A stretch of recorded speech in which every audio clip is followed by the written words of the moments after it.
Você já ouviu dizer que o que nós ouvimos importa? Hoje a gente vai falar um pouquinho sobre isso. O que a gente escuta importa e muito, e hoje a gente vai ver o porquê.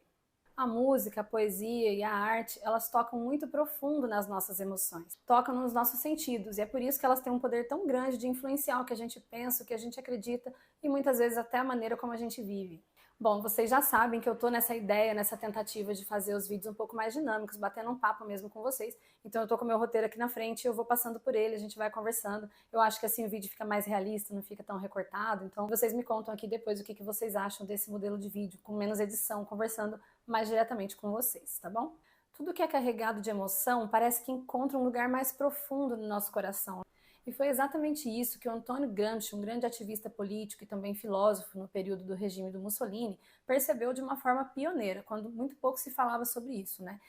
Ele viveu na primeira metade ali do século XIX e ele foi preso pelo regime de Mussolini e durante a sua prisão ele escreveu a sua obra mais famosa, que são os Cadernos do Cárcere, né? O que ele escreveu ali na prisão, que depois se tornou o cerne da sua teoria política, né? Ele foi um dos primeiros pensadores marxistas a perceber que o domínio, o controle sobre algum setor da sociedade não se dava só por força militar, do tipo você coloca um exército na rua e você obriga a pessoa a fazer alguma coisa. Isso também pode acontecer. Mas o que ele percebeu de tão diferente, de tão inovador, é que para você poder ter as pessoas do seu lado, você precisava mudar a cultura, mudar a mentalidade. Trazer as pessoas para pensar conforme as suas ideias. E aí você ia ter uma possibilidade muito maior de adesão das pessoas com as suas ideias. Foi ele que trouxe aquele conceito de hegemonia cultural. Calma que eu vou explicar direitinho o que é isso, né? Ele percebeu que certas coisas, certas ideias que a gente aceita na sociedade, na verdade não são coisas naturais, são coisas que estão ali porque as pessoas estão acostumadas com aquela ideia, né? Ou seja, água mole em pedra dura, tanto bate até que fura. Então, algumas ideias que vão se repetindo muito, as pessoas vão assimilando como sendo verdade. E isso levou ele a perceber que para mudar uma sociedade, que é algo que ele queria, como cientista político, como filósofo, como ativista, qualquer transformação social precisaria passar por uma mudança de mentalidade. Ou seja, ele entendeu que não bastava ganhar apenas o debate político e econômico, mas que era necessário cativar os corações e as mentes das pessoas para abarcar, né, para abraçar as ideias novas que ele estava trazendo ali. E esse conceito que ele trouxe, né, de hegemonia cultural, explica como a classe dominante se mantém no poder por meio do controle das instituições culturais. Espera aí que eu vou traduzir para você em uma frase. Quem controla a cultura, controla o mundo. Foi isso que o Gramsci percebeu e por isso ele é conhecido até hoje por algumas teorias mais conservadoras como o pai do marxismo cultural, porque ele levou a ideia do marxismo a um outro nível, né, onde você também envolve a cultura, você tenta ganhar as pessoas por meio de um convencimento cultural antes de realmente partir para armas e coisas desse tipo. E é por isso que nós cristãos e também os conservadores dizemos que a gente está numa guerra cultural. Vou até deixar um livro aqui sobre isso que eu tô lendo, que eu acho muito bacana esse livro, já me ajudou muito a enxergar muitas coisas. Não é um livro fácil, tá? É um livro complexo, um pouco difícil de ler, mas é um livro bem bacana que vale muito a pena sobre esse conceito de guerra cultural. E por que isso, né? Por que essa ideia de guerra cultural? Porque os argumentos racionais, quando você debate com alguém, eles vêm até um certo ponto, eles alcançam aqui a sua mente. Mas quando toca nas emoções, quando você mistura música, literatura, cinema, tudo junto, aquilo desce um pouquinho mais e chega até o nosso coração. E é ali que realmente está todo o processo de tomada de decisão das pessoas, o que as pessoas acreditam, o que motiva, o que move as pessoas. Tem que descer um pouquinho mais e chegar no coração. E é por isso que a arte tem um papel tão importante. E é por isso que a gente fala que nenhum elemento cultural é neutro. Às vezes você coloca o seu fone de ouvido e você pensa que está ali só ouvindo música, descansando. Ok, você pode estar descansando, relaxando também. Mas, na verdade, enquanto você está fazendo isso, tem ideias, tem conceitos que estão sendo propagados e estão sendo colocados na sua mente também. Não estou dizendo com isso que a gente vai ser 100% sempre influenciável. Nossa, eu escutei uma música sobre algo, agora eu vou fazer isso, vou agir assim. Não é bem assim, mas o que eu quero dizer é que existe sim uma influência e a gente vai mergulhar um pouquinho mais nesse universo para a gente tentar entender como que esse processo acontece. É claro que a razão, né, o pensamento mais lógico, matemático, tem o seu lugar no mundo. A gente precisa da engenharia, a gente precisa de cálculos, a gente precisa de respostas científicas, né, ciência, tecnologia, tudo isso é importante. Mas a verdade é que o que move um ser humano não é nenhuma dessas coisas, né? O que move o ser humano são realmente as suas paixões, o que leva alguém a fazer loucuras, a tomar decisões impensadas. Não é o que ele entendeu racionalmente muitas vezes, são as suas paixões. O que faz o seu coração bater mais forte, né? O que mexe com as suas memórias, o que mexe com seus sonhos e desejos. Quando se fala em emoção, a coisa fica muito mais profunda, fica muito mais intensa, né? Quando você acessa as emoções de uma pessoa, você está acessando uma parte muito particular, muito privada e que leva a pessoa a tomar muitas decisões que talvez só racionalmente ela não faria. E nesse sentido, a música e a cultura têm o poder de moldar sociedades inteiras. E isso foi uma coisa que inclusive os reformadores perceberam, né?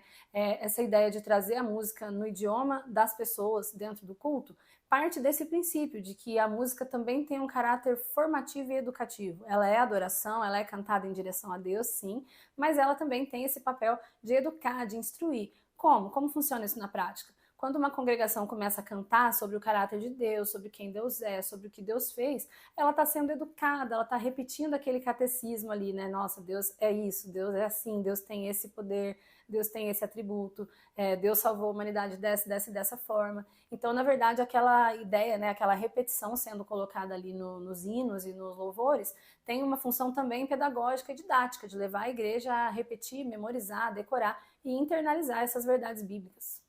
E se você ainda não se convenceu, eu vou te mostrar agora alguns exemplos de momentos históricos em que a cultura gerou transformação social. Por exemplo, o movimento hippie nos anos 60, né? Toda aquela ideia de roupas coloridas e cabelos longos, mas foi muito mais do que isso. Na verdade, foi um estilo de vida propagado por aquelas músicas, né? Por aqueles festivais como o Woodstock e ícones da cultura, que naquele momento começaram a influenciar o mundo com as suas ideias, né? De uma paz mundial, de viver pelo amor, né? De não fomentar a guerra, esse tipo de coisa. Então você vê o quanto essas músicas influenciaram, né, naquela geração, naquela época, que se tornou uma mentalidade assim quase que hegemônica, né, quase que dominante por conta desse estilo de vida tão propagado ali por meio do estilo hippie, né, e da música que vinha junto com isso. Aí a gente tem, por exemplo, músicas como Imagine, né, de John Lennon, que embora tenha sido lançada nos anos 70, reflete muito bem isso. Ela traz essa ideia, né, de um mundo super pacífico, sem céu e inferno, sem guerras e tal. Essa música tem muitas camadas, né? Eu pretendo ainda trazer uma análise sobre ela aqui no canal, porque ela não é tão pacífica, tão bonitinha quanto aparenta. Mas, sem perder o nosso ponto aqui, é que realmente esse tipo de música propagava uma mentalidade que rapidamente se instaurou ali naquela geração. O feminismo, né, que também encontrou um veículo poderosíssimo ali nos anos 60 e 70. A gente tem músicas como Respect, né, que a Aretha Franklin regravou. Essa música não é dela, mas ela regravou, readaptando o contexto da música para uma realidade de uma mulher negra e em uma periferia, né, um sofrimento de uma mulher negra. E ela trata sobre essa questão do respeito à mulher, do poder da mulher, do lugar da mulher mesmo, né? Então, assim como ela, você tem outros grandes artistas que lançaram não apenas hits, mas músicas que ajudaram a mudar a mentalidade, que foram usadas em muitos movimentos feministas, né, em muitas manifestações do movimento feminista, e se tornaram símbolos e hinos dessas lutas. Já no cinema, a gente tem a Marilyn Monroe, né, trazendo aquela ideia da sensualidade feminina, mudando totalmente o jeito de se vestir de uma geração inteira, né? As mulheres então começam a se inspirar nessa coisa de Hollywood, começam a ter mais liberdade sexual, liberdade para se vestir. E a partir do momento que os filmes também começam a mostrar as mulheres fumando, de repente fumar se tornou a coisa mais legal e mais divertida de todas, e todo mundo começa também a repetir esse comportamento. E falando em feminismo, décadas depois a gente tem ainda muitas artistas femininas continuando esse trabalho, né, fazendo esse papel. A gente teve num passado um pouco mais recente a Madonna, que também foi uma grande ruptura de padrões, com essa questão da moral e dos bons costumes, né, por bem ou por mal. E junto com ela a gente tem os mais contemporâneos, tem aí Beyoncé, Lady Gaga, né, outras artistas que vêm trazendo essas rupturas de padrões, que vêm ajudando a moldar o imaginário feminino, né, o pensamento coletivo. A gente tem o rap e o hip hop, né, que surgiram inicialmente como um grito da periferia, né, contra a opressão, contra a violência policial. E inicialmente era uma coisa super mal vista, né, o que o pessoal até fala, a famosa música de preto, né, no sentido que eles mesmos usam, é a música da periferia. E de repente aquilo vai se tornando tão cultural e vai saindo dos guetos e vai alcançando outras dimensões. E de repente aquele estilo de vestimenta já começa a ser mais copiado, né? Se torna uma coisa mais popularizada, a ideia da arte de pichação. Então são vários conceitos que surgiram lá na periferia e vão sendo propagados por meio do rap e do hip hop como um movimento, não apenas como um estilo de música. Olha o poder que a música tem de gerar transformações sociais. E aí a gente tem nos anos 90 o movimento grunge, né, que era bandas estilo Nirvana, Pearl Jam e outras também nessa mesma pegada, que tinham aquela ideia de uma insatisfação do jovem moderno com o excesso de consumo, do capitalismo, eles queriam mudar o mundo, eles queriam transformar a sociedade, né? Era uma geração que estava desencantada, né? Não se encontrava naquele consumismo exacerbado e nem na ordem estabelecida, eles queriam anarquia, eles queriam ir contra, queriam mudar a realidade, né? Então o grunge surge muito nesse sentido, reforçando essas ideias. Ou seja, não era apenas música, né? Era o retrato de uma angústia coletiva e muitas pessoas se identificavam com essa música, com essas bandas, por conta dos anseios que elas manifestavam. E mais recentemente no cinema a gente tem as séries e as músicas pop que vêm normalizando cada vez mais certas agendas, como por exemplo a agenda LGBTQIA+. A agenda LGBT, né? Vamos simplificar. Antes essas formas de relacionamento eram vistas com um pé atrás, né? Com um olhar torto, assim, se você via um personagem homossexual, falando aqui em 20, 30, 40 anos atrás, era visto com muita desconfiança.